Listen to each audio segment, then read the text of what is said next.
Good evening. This is Robin with another edition of Horror Pop After Midnight. And my guest tonight is she's an actress, a writer, and opportuneur, Natasha Rose Mills. How's it going? Very good. Thank you so much for having me, Robin. Thank you for coming on to have fun with me tonight. You're very welcome. Yes. So you played Jess in the film Winnie the Pooh, Blood and Honey. How'd you get that part, and what decided you to join a messed up horror film about Winnie the Pooh and Piglet going on a killing spree? What made me want to join it? That's the question. Yeah. Well, Reese contacted me and said there was a role, and I in Winnie the Pooh, Blood and Honey, and I thought it was interesting. It was an interesting concept. I like the story. I like the premise of it, and also the contrasting stories, because you've got Christopher Robin growing up with Winnie the Pooh and Piglet, and then you've got another contrasting story that's happening in the film as well. So that's what I liked about the actual story of it.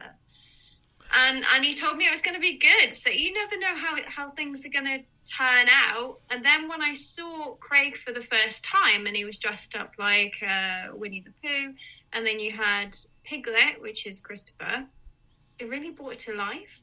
So, and then I saw 100 Acre Woods, where it was actually situated, and it brought everything to life. So it was very immersive, and can imagine how it would actually look when I was actually there. So I really like the story and the concept of it, and that's mainly why I got involved in the first place. And because they're a great team to work with as well, and it's very much. Yeah. So where was 100 Acre Woods filmed at? So what was it? Yorkshire. Yeah, that woods was. I think it was around that area. Can't really pinpoint whereabouts it is off the top of my head, because we had a few different locations. We had the Rural Retreat area, and then you had the 100 Acre Woods, and then they filmed in various other locations. Yeah, those woods were pretty creepy, in my opinion. When I was yeah. Very creepy. That's for sure. Yeah. So, what was it like working with Nikolai Leon, who played Christopher Robin in the film? And boy, did he get a beating! It was nice to work with. Yeah, it was good. I didn't really have many scenes with him in the film, but he was really good to work with. Everyone really was great to work with. It was very much a collaboration where everyone got on together, especially with Reese as well. He was very patient, and there was a lot of flexibility when it came to, if you had ideas, you can share them. And he was always open to listening to you. And I think that's quite nice when you're working on a film. I think so too. And you worked with a great cast. You also got to work with Natasha Ticini. What was that like to work with her? It seemed like you guys had great chemistry in the film, as well as your other cast members. In the film? We had great chemistry in the film. Well, it was kind of, yeah. I suppose I can't really say too much, because it's out in the US, so maybe I can. Because obviously the chemistry, there were some differences there in the film between Jess and Lara, but actually working with Natasha was really nice. You know, we all got on really well together. I think that was one of the best films that I worked on in that aspect. Yeah, everyone was collaborating and listening to each other. Yeah, it was filmed here in the States, and everybody's seen it, and it got like mixed reviews. I've talked to some people that really enjoyed it. I talked to some people who didn't like it, and I talked to some people that were mad because it ruined their childhood. Yes, and excuse me. Yeah. So, how long were you on that film when you guys were making that? So it was just over 10 days. I just wanted to go back to what you said about ruining a childhood. Okay. Because obviously people might have been sending messages maybe saying that it has been ruining their childhood. But I think the most important thing to remember is you don't have to watch it. And this is based on the A mill version as well. And the Disney version is always going to be there. I like Disney growing up, and Tigger was my favourite.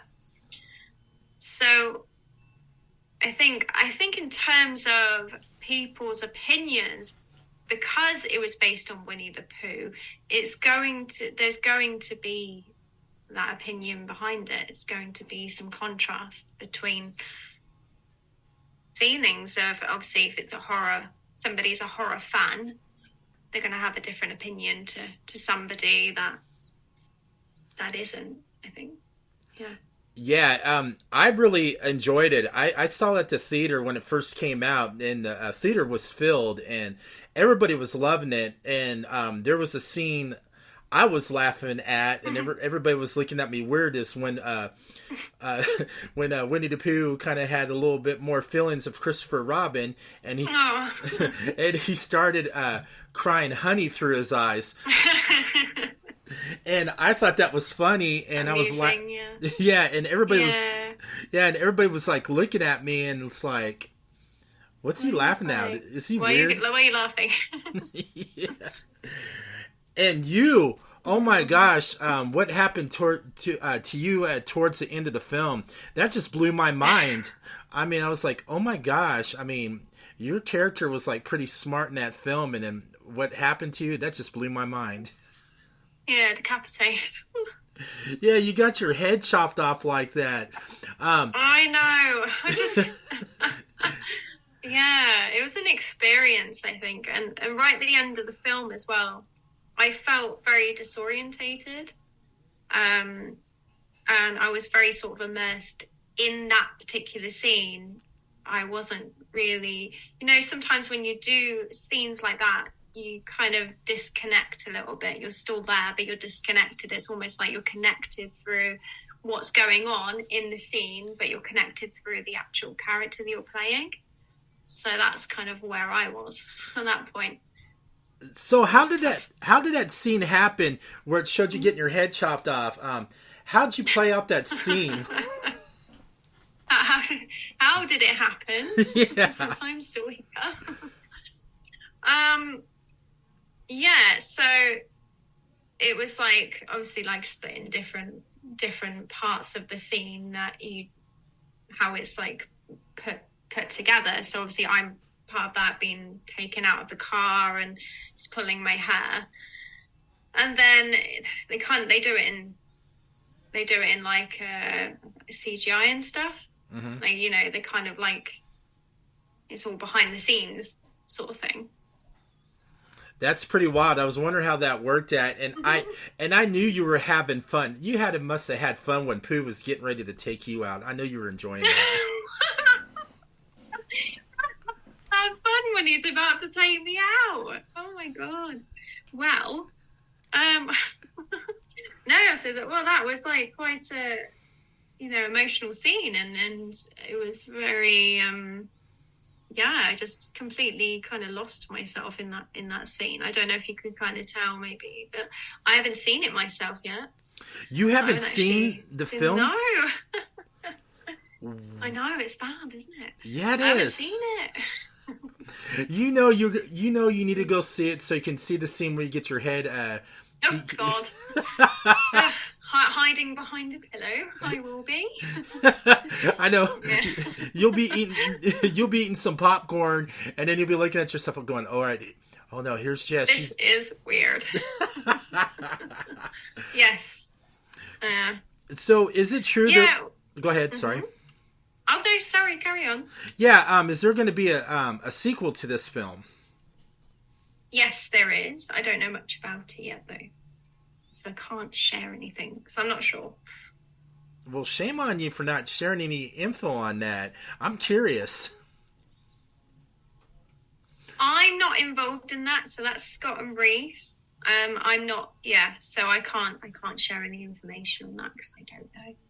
Well, boo. Guess I'm gonna have to reach out to. Guess I'm gonna have to reach out to Scott and pick his brain and see what happens. If he does, but yeah. But also, you're going to be working on a film too. Can you tell me a little bit about that? Sure. The film that I'm actually working on at the moment, I can't really say too much about it. It's like a contrast of two different stories that are happening. I'm probably going to turn it into a thriller. Okay. Originally, it was going to be a drama, and two different lifelines, two different sort of like timelines, not lifelines.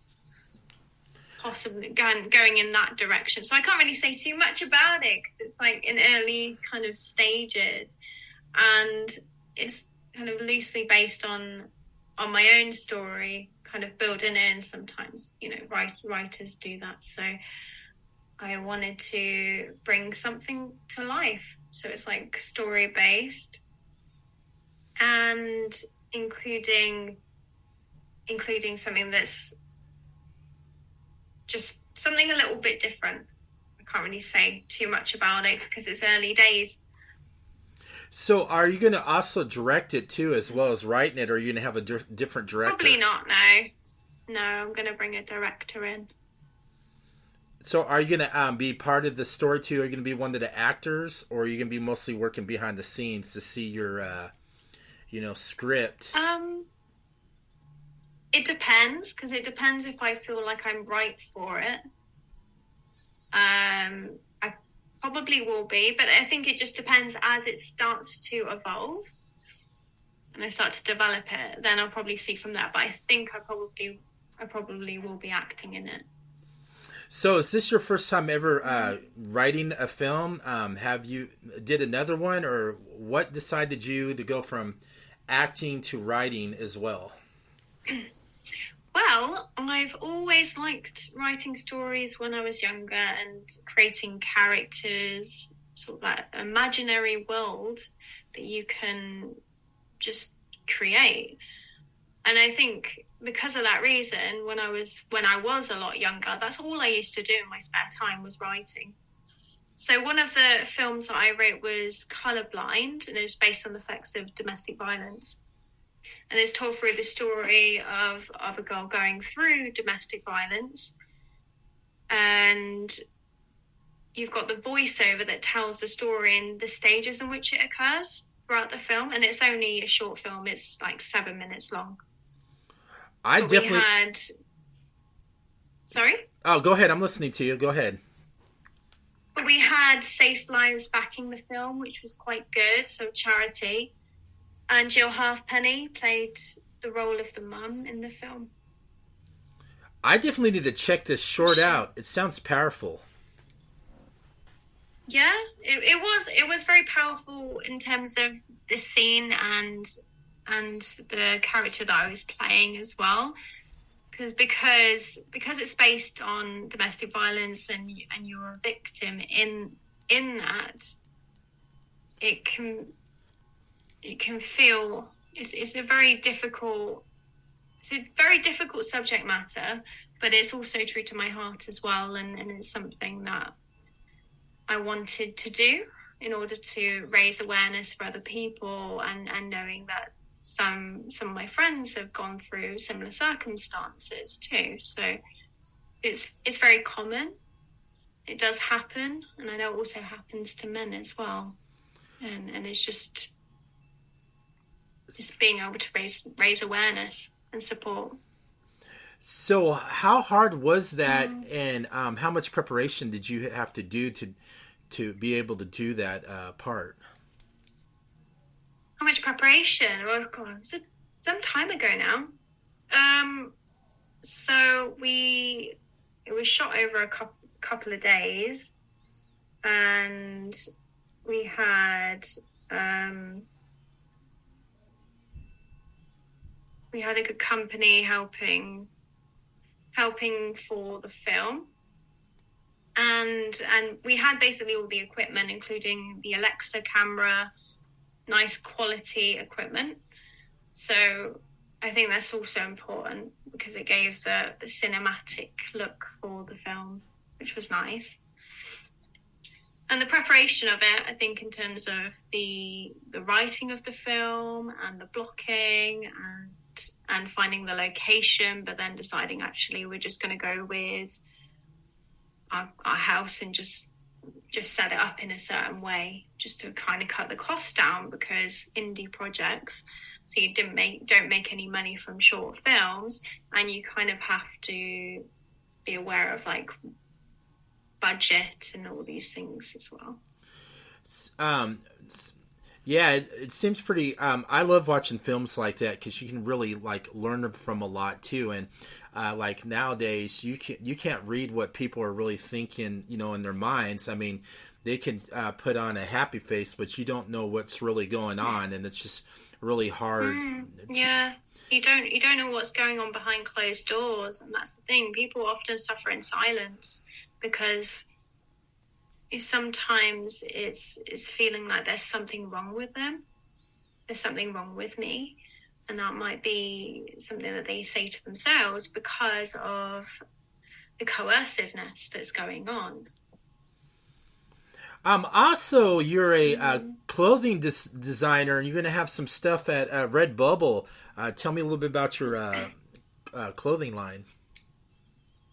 So I kind of dabble a bit, I suppose, in terms of designs and things. So I decided I was going to create some designs. And because I'm also a mindfulness and compassion teacher and a certified coach, I wanted to do ones based on self-belief and also quirky designs as well. So I do ones on animals sometimes. I've got one that's I'm meditating. So, and then a little animal that's meditating, cartoon character.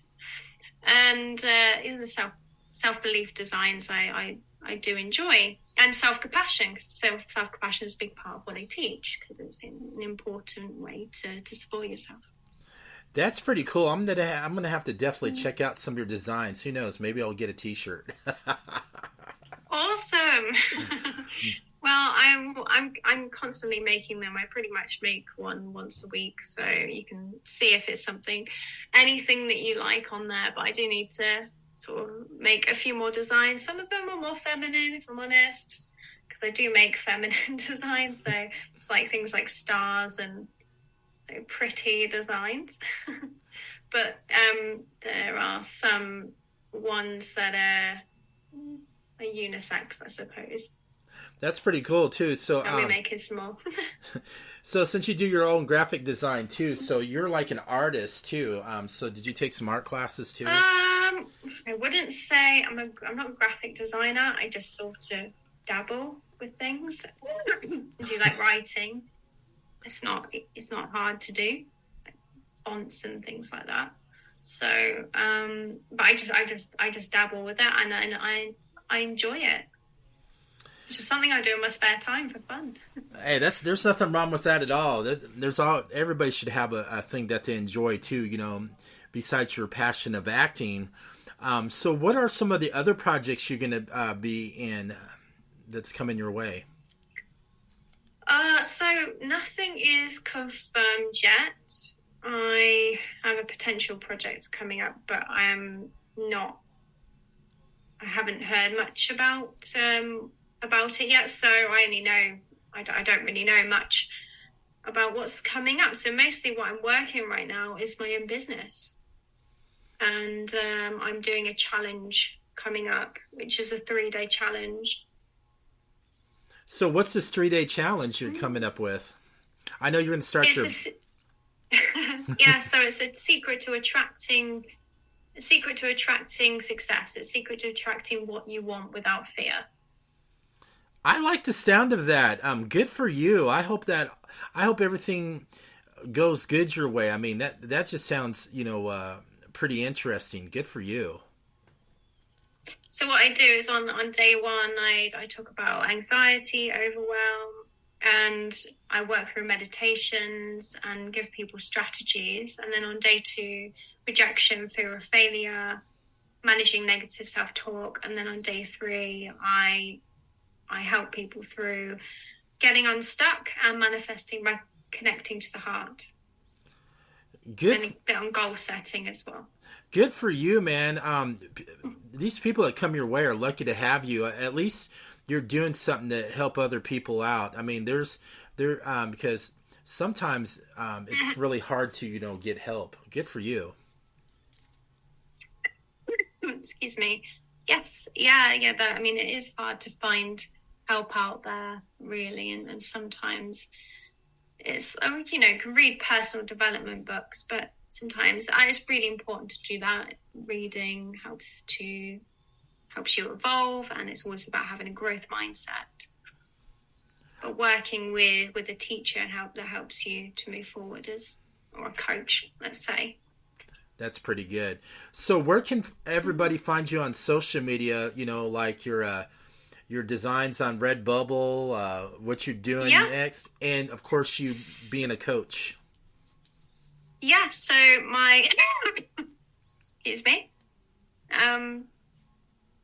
So I've got Natasha Rose Mills, which is my main acting Instagram. And then I've got my coaching one, which is Natasha Rose Mills Coach. And that's Instagram.